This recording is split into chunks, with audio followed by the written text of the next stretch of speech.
August 21st.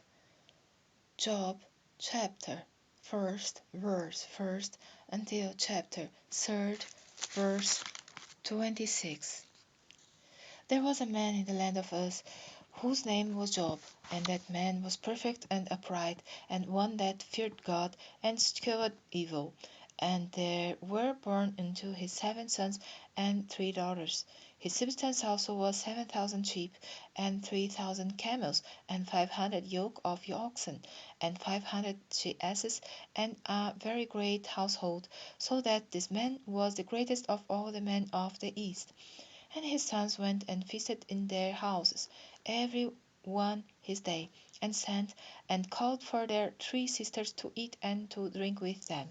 And it was so then the days of their feasting were gone about, that Job sent and sanctified them, and rose up early in the morning, and offered burnt offerings according to the number of them all. For Job said, It may be that my sons have sinned and cursed God in their hearts. Thus did Job continually. Now there was a day when the sons of God came to present themselves before the Lord, and Satan came also among them. And the Lord said unto Satan, Whence comest thou? Then Satan answered the Lord, and said, From going to and fro in the earth, and from walking up and down in it. And the Lord said unto Satan, Hast thou considered my servant Job, that there is none like him in the earth, a perfect and an upright man, one that feareth God and escheweth evil? Then Satan answered the Lord, and said, Doth Job fear God for naught? Hast not thou made a hedge about him, and about his house, and about all that he hath on every side? Thou hast blessed the work of his hands, and his substance increased in the land. But put forth thine hand now, and touch all that he hath, and he will curse thee to thy face. And the Lord said unto Satan, Behold, all that he hath is in thy power, only upon himself put not forth thine hand. So Satan went forth from the presence of the Lord. And there was a day when his sons and his daughters were eating and drinking wine in their eldest brother's house. And there came a messenger unto Job, and said, The oxen were plowing, and the asses feeding beside them, and the Sabeans fell upon them, and took them away. Yea, they have slain the servants with the edge of the sword, and I only am escaped alone to tell thee. While he was yet speaking, there came also another, and said, The fire of God is fallen from heaven, and hath burned up the sheep and the servants, and consumed them. And I only am escaped alone to tell thee.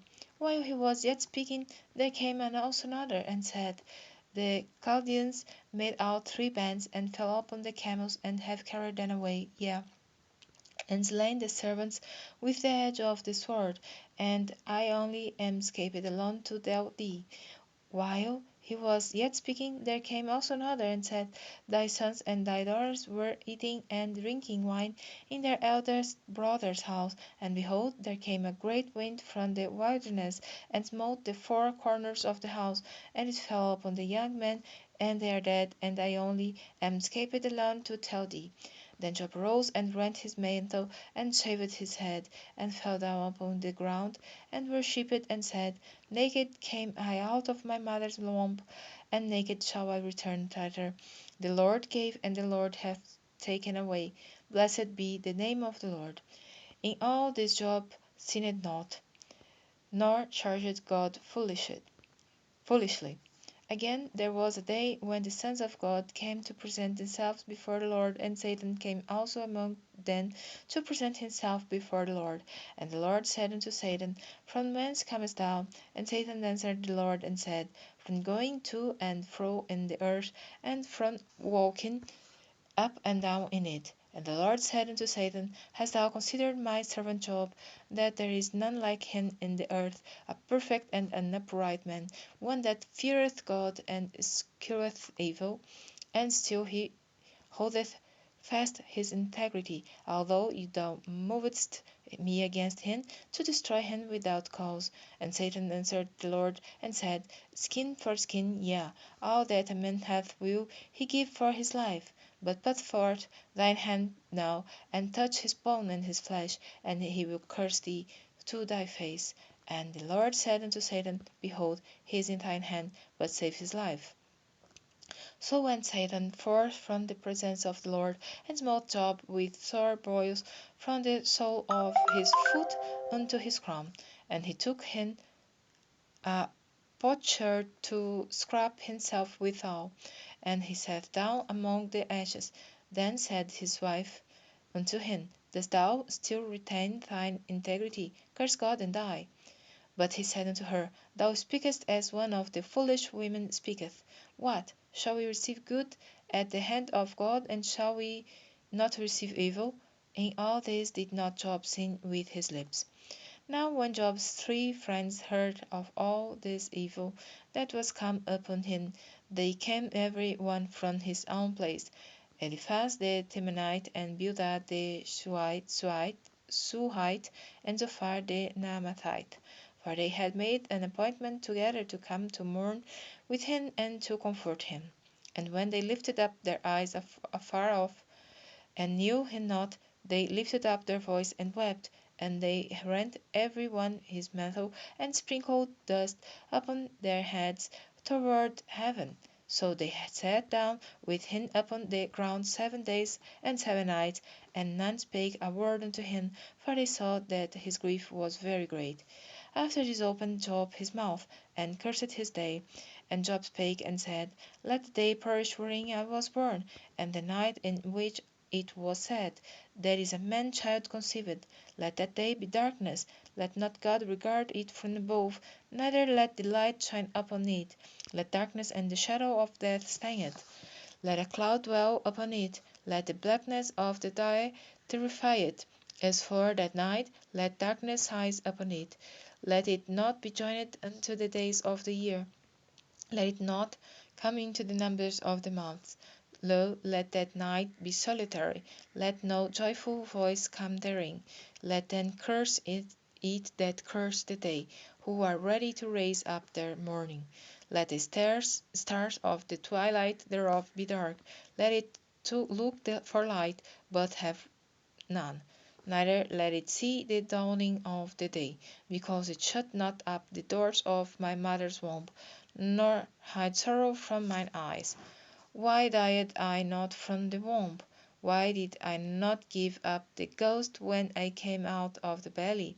Why did the knees prevent me, or why the breast that I should suck? For now should I have lain still and been quiet. I should have slept, then had I been at rest with kings and counsellors of the earth, which built desolate places for themselves, or with princes that had gold, who filled their houses with silver, or as a hidden untimely birth I had not been, as infants which never saw light. There did wicked cease from troubling, and there the weary be at rest. There the prisoners rest together. They hear not the voice of the oppressor. The small and great are there, and the servant is free from his master. Wherefore is light given to him that is in misery, and life unto the bitter in soul, which long for death, but it cometh not, and dig for it more than for hid treasures, which rejoice exceedingly, and are glad when they can find the grave. Why is light given to a man whose way is hid, and whom God hath hedged in? For my sighing cometh before I eat, and my roarings are poured out like the waters. For the thing which I greatly feared is come upon me, and that which I was afraid of is come unto me. I was not in safety, neither had I rest, neither was I quiet, yet trouble came.